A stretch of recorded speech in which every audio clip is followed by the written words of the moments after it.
My great-grandmother was Cherokee Indian. Her name was Mariah. I remember her.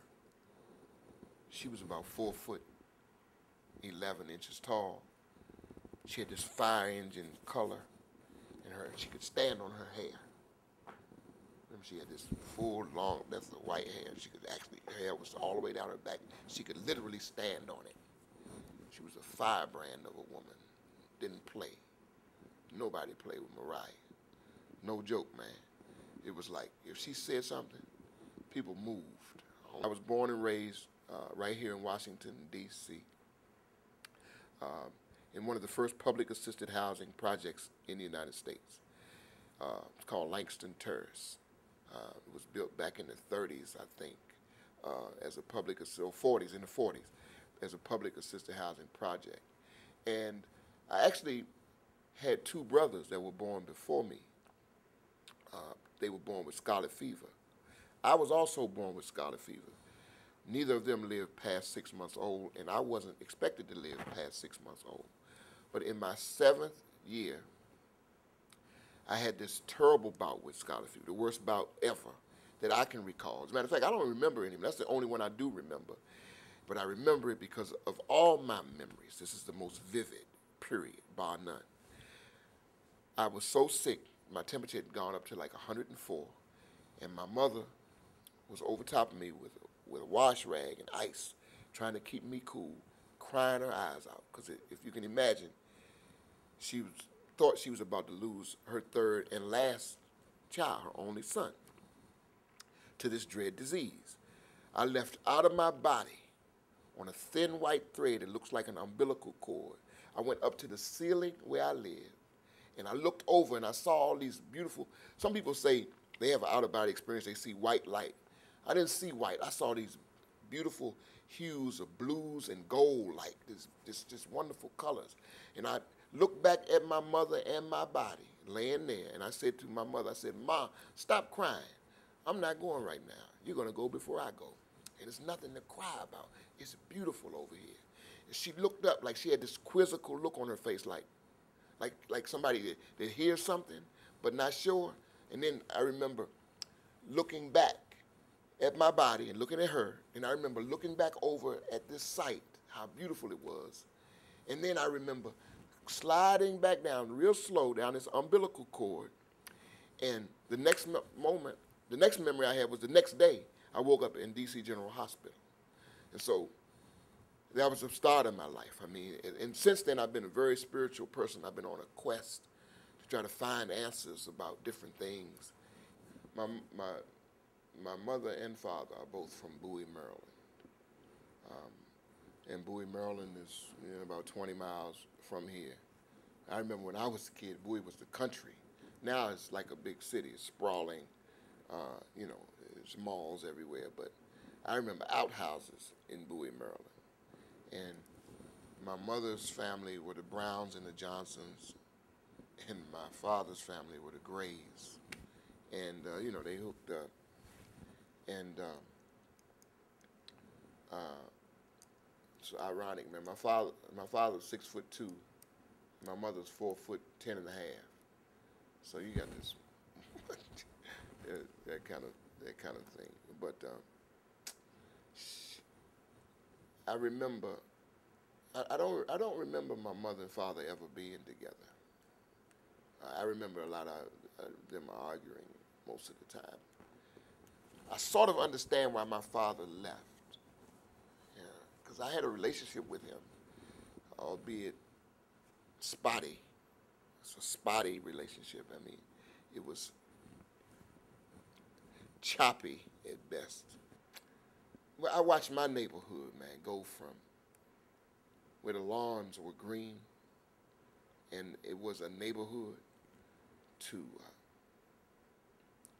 an asphalt jungle where the people stopped caring about neighbors. I watched it go from where a neighbor would have the authority to check a child and help straighten them out to where that neighbor is terrorized and frightened to death to even say anything to one of the kids. I watched it deteriorate. I watched it go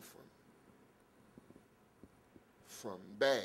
When I say bad, I mean very few resources, as opposed to other neighborhoods with quite a few resources, to worse, which is absolutely no resources and abject poverty, proliferation of drugs. That's what I saw, man. It was like, this is what I saw. I was 16 years old in the riots. And that is when Martin Luther King was murdered. And, you know,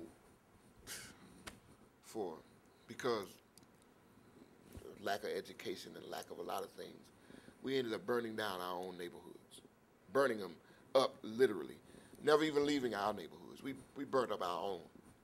And but prior to that, there was this movement underfoot. You know, the Black Panthers existed. There was a lot of cultural awareness, and people were waking up. And then all of a sudden, here comes heroin.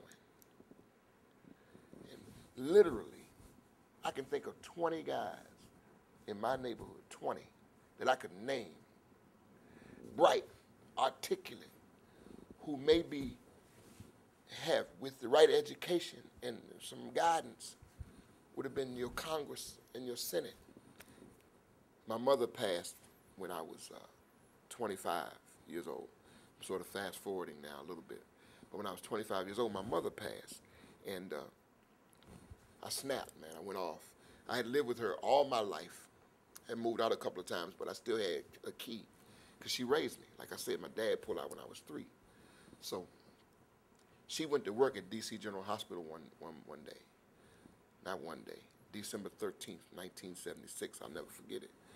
And she was only 48 years old. And she told the girl she had a headache. She got up, went to the bathroom, had an aneurysm, and passed. So my life switched that day, man. I just kind of went berserk. And I started on this crime spree. It's sad to say, but it was almost like a rite of passage in my neighborhood to get locked up. Because rather than graduate from school, if you graduated from an institution of thuggery, then you were made in the hood. And so a lot of people aspired to that.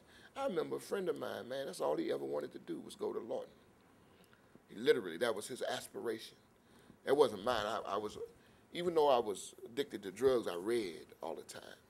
And so much so that later, when I took the GED test, I didn't have to study for it. 'Cause I aced it. I read all the time. I was a voracious reader, like I am today. I always have been on a spiritual quest to find things, and I think that's how I ended up in the syringe. And when I say in the syringe, I'm talking about ended up addicted to drugs.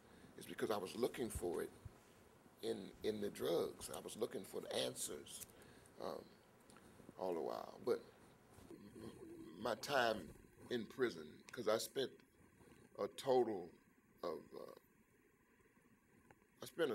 7 years in the system, and 5.5 of them were actually incarcerated. And I reflected. It gave me a lot of time to reflect, and I came to realize that one of the reasons I was there is because it was a lack of having a father. Because, like I said earlier, I know that if my father had been in my life, I wouldn't have had the behavioral problems that I had because I had such a healthy respect for the dude. He'd come around, I'd straighten up. But he wasn't around, so I didn't straighten up. So, yeah, I sort of had an epiphany. And I don't know I think it was a gradual, it wasn't a thing that said boom. But then it dawned on me at one time, if I do have any sons, they're not going to go through what I went through because I'm going to be there for them.